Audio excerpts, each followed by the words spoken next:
יסוד החלטת עצרת האומות המאוחדות אנו מכריזים בזאת על הקמת מדינה יהודית בארץ ישראל, היא מדינת ישראל.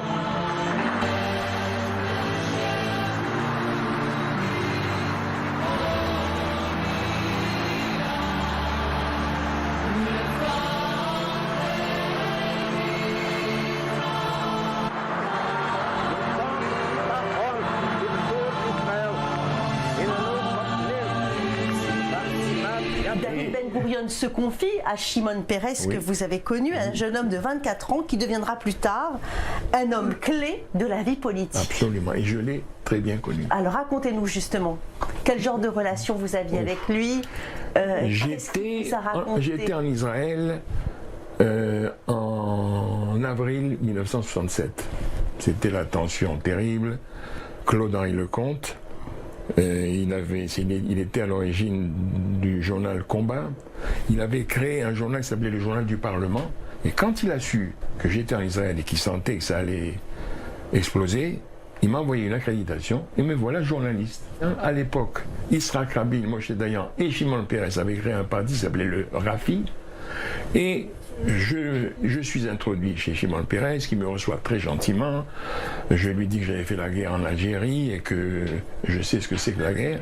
Et avant de partir, je lui dis: Monsieur le Président, avec tout le respect, je voudrais que vous fassiez attention au général de Gaulle. Et j'ai pris le plus gros savon de ma vie. J'ai mis plusieurs jours à m'en remettre. Vous êtes un journaliste de pacotille, vous n'avez rien compris. Israël, notre ami, notre allié, je retourne en France. Et puis, Abba Eban va voir De Gaulle, et De Gaulle lui dit: ne tirez pas les premiers, ne faites pas la guerre, autrement, vous aurez affaire à moi. C'était lui qui avait glorifié Israël, maintenant il ne le glorifiait plus.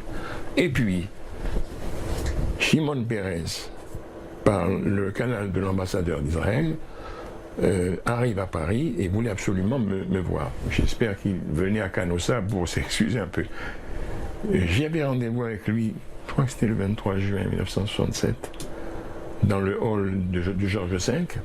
J'arrive, je vois le conseiller, dit: ah, vous êtes Monsieur Lévy? Ah, il est navré, il avait été obligé de rentrer de toute urgence en Israël, mais il vous a laissé une lettre.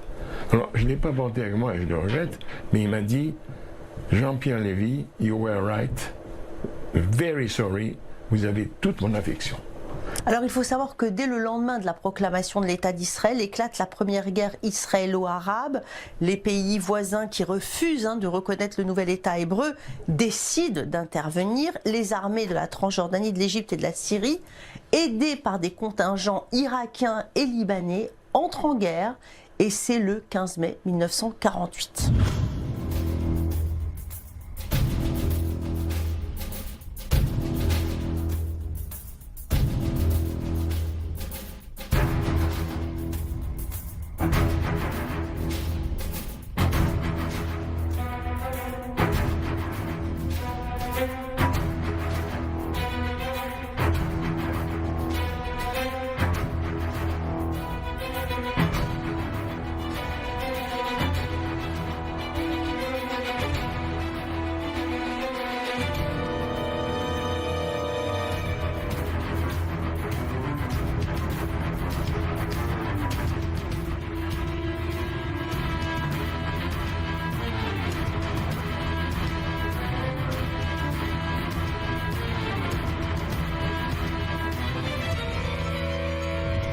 C'est-à-dire qu'au bout d'un mois, les protagonistes acceptent une trêve parce que les Israéliens étaient en train de gagner cette guerre.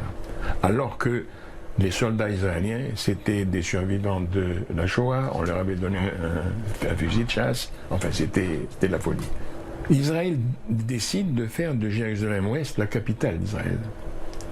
Et c'est à ce moment-là qu'Israël va promulguer la loi du retour, qui permet à chaque juif d'émigrer en Israël et de devenir israélien. Le 14 décembre 1948, c'est-à-dire après la création de l'État d'Israël, les Arabes ont voulu à nouveau se révolter et n'ont pas réussi. Alors l'offensive arabe ne va pas rencontrer les succès escomptés contre les défenses israéliennes et au bout d'un mois, les deux camps ont essuyé de lourdes pertes et acceptent une trêve voulue par l'ONU. Et c'est à ce moment-là que les Israéliens décident de créer Tsahal, donc l'armée d'Israël, pour assurer leur défense. Pour assurer leur défense, puisque c'est l'armée de défense, les choses importantes, c'est la meilleure école de formation humaine.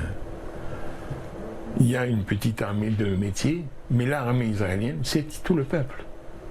Les femmes font 2 ans, les hommes font 3 ans, et en général, après le service militaire, ils vont se promener, et ensuite ils vont à l'université.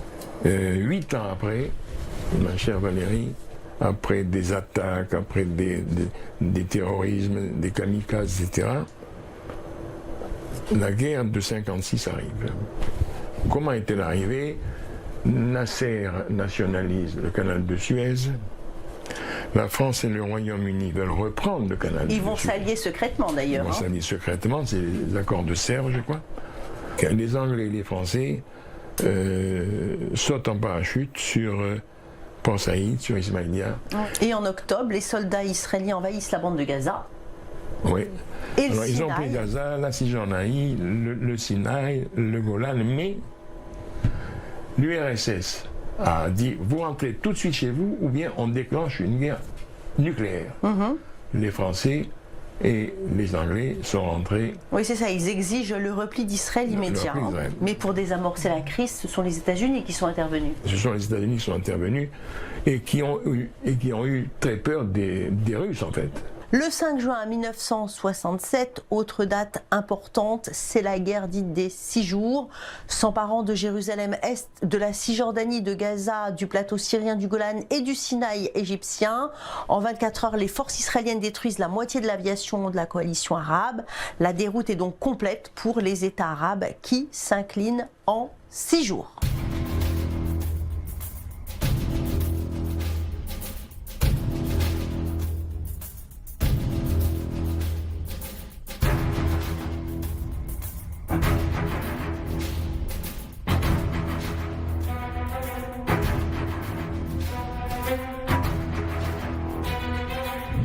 C'était tellement incroyable qu'on avait l'impression de vivre un film de fiction. Oui, la guerre de 6 jours. La guerre de 6 jours. Alors là, il faut quand même que je vous raconte une histoire. Le 7 avril, 2 MiG pénètrent dans l'espace aérien israélien, les Mirages montent, avec des gestes, il leur dit vous dégagez, et ils dégagent mais vite. Donc il n'y a pas eu de mort, il n'y a pas eu tout de fait, mais les Israéliens ont bien averti les Syriens que Nasser remilitarise le Sinaï. 100 000 soldats égyptiens sont installés au Sinaï subitement. Nasser demande à ce que les casques bleus aux frontières s'en aillent, ce qui est fait. Et puis, chose invraisemblable, le 23 mai, Nasser décide de fermer le détroit de Tirane. Le détroit de Tirane, c'est le passage qui commande l'accès à la mer Rouge. Donc si on ferme, c'est l'asphyxie du port d'Eilat. Abba Eban va voir De Gaulle. De Gaulle lui dit « Si vous tirez les premiers, vous aurez des problèmes ». Nasser continue d'appeler au meurtre. Le 31 mai, il fait l'embargo. En fait, c'était l'embargo contre Israël, puisque les autres Arabes n'étaient pas tellement leurs clients. Et le 5 juin, Israël, par le Mossad, apprend que les Arabes sont prêts pour attaquer. Toute l'aviation israélienne contourne par la mer à très basse altitude pour ne pas être visible sur les écrans radars, et ils ont détruit toute l'aviation égyptienne, toute l'aviation syrienne. Oui, des routes complètes. Hein. Tout. Et alors à ce moment-là, qu'est-ce qui s'est passé? Quand on n'a pas d'appui aérien, c'est la folie. Oui. Les tanks israéliens sont entrés dans le Sinaï, sont arrivés également sur le Golan, et qu'est-ce qui s'est passé? C'était la débandade. C'est ça. Et à Sharm el-Sheikh, c'était un paradis. Aucun homme s'était baigné à Sharm el-Sheikh. La guerre s'est terminée, le monde entier a admiré cette chose. Et quels ont été les résultats? La prise de Jérusalem-Est. Oui. La prise de Gaza, la prise du Golan, oui. la prise du Sinaï. Oui. Et le Conseil de sécurité a tout de suite adopté une résolution 242 absolument, hein, de l'ONU pour évacuer les territoires occupés. Les Israéliens ont préféré dire les territoires libérés. Absolument. Alors on arrive en 72, c'est vrai que là on a parlé de ce qui se passait sur le territoire israélien. En 72, le massacre de Munich. J'aimerais qu'on parle de cet événement qui ne s'est pas passé en Israël mais à l'extérieur. Et c'était lors des Jeux Olympiques de Munich, organisés donc dans cette ville allemande. Un commando de Palestiniens tue 11 Israéliens après une prise d'otage. Les Allemands ont été incapables de régler ce problème. On croyait d'ailleurs que tous les terroristes avaient été tués. Ce n'était pas le cas, c'était le contraire. C'était un coup terrible pour Israël. Un an après, les Arabes s'organisent, ils s'arment, ils achètent beaucoup de matériel lourd à la Russie, à la Tchécoslovaquie, et furtivement, ils décident d'attaquer Israël. Le 6 octobre 1973, jour du jeûne de Yom Kippour, donc la fête du grand pardon, l'Égypte et la Syrie attaquent Israël dans le Sinaï et sur le Golan. Lors des 2 premiers jours de l'offensive, les armées arabes progressent, profitant de l'effet de surprise. Mais la tendance va s'inverser rapidement et l'armée israélienne va parvenir à reconquérir le Golan et le Sinaï. C'est le jour du grand pardon. Alors, le grand pardon, tout le monde sait ce que c'est le fameux jeûne. Les religieux sont toute la journée à la synagogue, et ceux qui ne sont pas religieux, ils font la sieste pour supporter le jeûne. Les armées arabes entrent en Israël, et puis à un moment donné, il n'y a rien. Alors ils s'arrêtent. Ils disent, mais c'est un piège, c'est pas possible. Heureusement qu'ils se sont arrêtés. Ça a permis aux Israéliens d'envoyer les réservistes à leur base, et ensuite ça a été la victoire. Et alors, la chose importante, c'est que pour la première fois, l'invulnérabilité d'Israël était mise en cause. Oui, alors 22 octobre, l'ONU appelle à un cessez-le-feu, appliqué le soir même, mais pour la première fois, l'État hébreu doit sa victoire à une intervention étrangère. Golda Meir, qui dirige Israël au moment de la guerre de Kippour, est contrainte de démissionner. Yitzhak Rabin lui succède en 1974. En 1977, visite historique, celle d'Anwar el-Sadat. Sadat, qui voulait exterminer Israël un an avant, a décidé de téléphoner à Menachem Begin et lui dire: mon cher Menachem, je veux te prouver que nos intentions sont pacifiques. Invite-moi en Israël, je viens demain matin et je parle à la Knesset. To put pressure on me not to complete this visit, I told them, no one put pressure on the other. This is our way. Il y a eu un silence parce que il était un peu suffoqué d'entendre ça, parce que personne n'avait proposé ce genre de contact. Historique. Historique. Et puis c'était un général égyptien qui voulait tuer Israël, qui parlait avec un ancien terroriste de l'Irgun, et ils se sont entendus remarquablement. Quand Sadat a descendu les marches, il y avait l'hymne national égyptien, il y avait l'hymne national israélien. C'était merveilleux et dur à supporter. Et je me souviens de la main tendue lorsque Sadat a serré la main de Moshe Dayan et surtout de Golda Meir. Il y a eu un sourire entre les deux qui voulait dire beaucoup de choses. Oui, c'était peut-être le début de la normalisation avec les pays voisins. Voilà. 13 septembre 1993, Israël et l'OLP signent à Washington des accords d'Oslo sur l'autonomie palestinienne, scellés par une poignée de main historique entre Yasser Arafat et le Premier ministre israélien Yitzhak Rabin et Bill Clinton. Alors il y a eu encore une intifada, c'est-à-dire un soulèvement. Bill Clinton a réussi à demander à Yasser Arafat de signer ce camp David. Mais malheureusement, ça n'a pas bien abouti. Oui.